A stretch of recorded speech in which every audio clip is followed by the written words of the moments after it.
Good evening. I'm back in my robe. So I'm going to piggyback off of my last video on top of another video topic that I wanted to address, and that is Latino fatigue in our current political climate in the United States of America.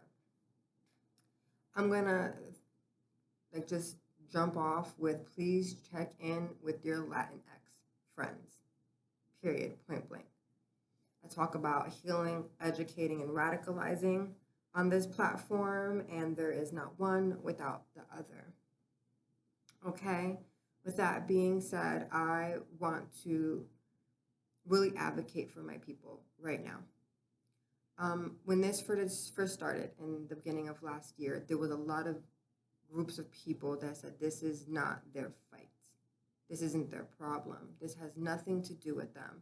And this was many groups. This wasn't one group in particular, right? But the Latin community felt it, especially in South Florida, right? We are nothing but immigrants, children, grandchildren, great-grandchildren of immigrants, okay? With that being said, we have been going nonstop. Those of us who were knowledgeable enough, intellectual enough, pattern recognition, to the 10th degree enough to understand what was going to happen if they were blatantly kidnapping people at the immigration offices.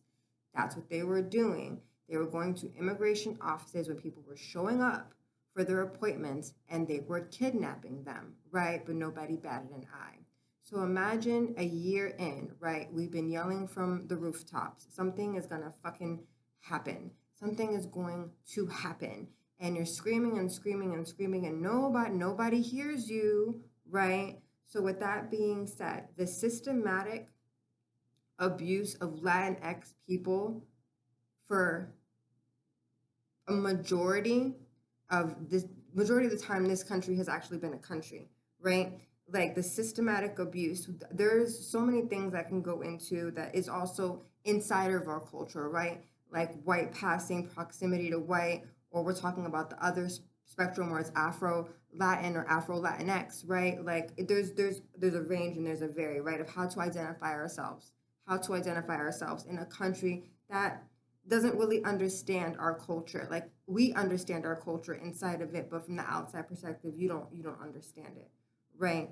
So with that being said, you have to understand that right now, please reach out to your Latinx people. Please reach out to them, ask them what they need. Is there anything that they can do? Can they assist with an errand or something like that, regardless of immigration status, okay? Why? Because we have been trying to set the alarms off for a very long time, and now we're at a point where most of us are burnt out.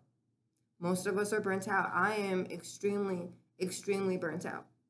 And I thought that I wasn't going to make any videos. I wasn't inspired enough, but the point of the matter is when I am inspired, I aspire to inspire. So we're here. Please, I am advocating for my people. Please contact your Latinx friends and family members and anybody neighbors, you know what I mean? Reach out on a Facebook group and ask them what they need. Can you imagine for a year screaming into the ether that something bad is happening? There's something bad, horrendous that is happening. And I think a lot of people in my outward circle are now realizing that what I said was true, and now they're feeling the consequences and repercussions, right? For their own reasons, we're not going to discuss that. That's their business, not mine, right? So I'm just advocating for my people. Please reach out, and just ask them what they need, regardless of immigrant status. Okay? Welcome to my TikTok.